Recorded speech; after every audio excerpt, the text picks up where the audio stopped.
A teraz jedna z tých pekných tém. Materská škola na Kudlovskej ulici v Humennom sa ako prvá v tomto meste zapojila do úspešného vzdelávacieho projektu medzinárodnej nadácie IBM KidSmart predškolské vzdelávanie. Jeho cieľom je podpora osobnostného rozvoja detí. Deti dostali do daru 2 detské počítačové zostavy v hodnote 4 000 eur. Strieľate do balónikov priam zbožňujem, len mi ukáž, ktorý mám zasiahnuť. Ktorý teraz? Pozor, otváram jedničku. Čo mu tam chýba? Redkvička. Akej farby je redkvička? Red. Red. A listočky má aké farby? Zelenej. Anglicky? Green. Cieľom projektu je pomôcť deťom v predškolskom veku, aby sa naučili správne využívať informačné technológie ako formu svojho vzdelávania.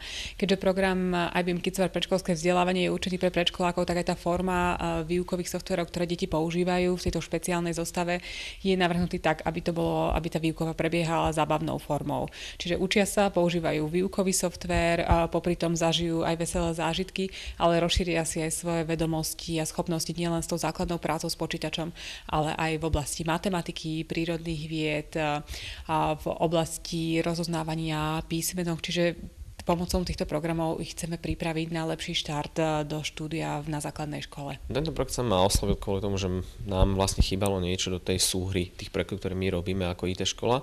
To znamená niečo pripraviť pred tou základnou školou. A podľa mňa tento projekt KidSmart je veľmi vhodným, nakoľko súvisí presne s tým, čo my realizujeme na základnej škole Jana Švermu. Je to konkrétne výučbový software ALIK, prvý šlabikár a matematika, že to super súhra, že tieto deti, ak sa rozhodnú študovať na tejto základnej škole, budú mať plynulý prechod. To znamená, chcem aj týmto poďakovať spoločnosti IBM, že nám umožnila tento projekt spustiť v Humennom a docieliť náš jednoduchý cieľ, a to je súhra jednotlivých stupňov škola už aj v tom predškolskom veku, že tá materská škola sa stáva takým predvývojom tej základnej školy a pomáha tým učiteľom v prvom stupni, aby to bolo plynulé. Tieto úlohy na počítači riešia zásadne vo dvojiciach, prípadne vo štvojiciach, čiže podporujeme tímovú spoluprácu a musia byť vždy pod dozorom dospelého. A to je veľmi dôležité, aby deti, keď tieto návyky si osvoja v materskej škole, aby takéto isté návyky boli používané aj doma v rodine, aby naozaj sme nepodporovali závislosť u detí. Je to naša budúcnosť, deti sú naša budúcnosť, a kto neinvestuje do budúcnosti, vlastne investuje ani sám do seba.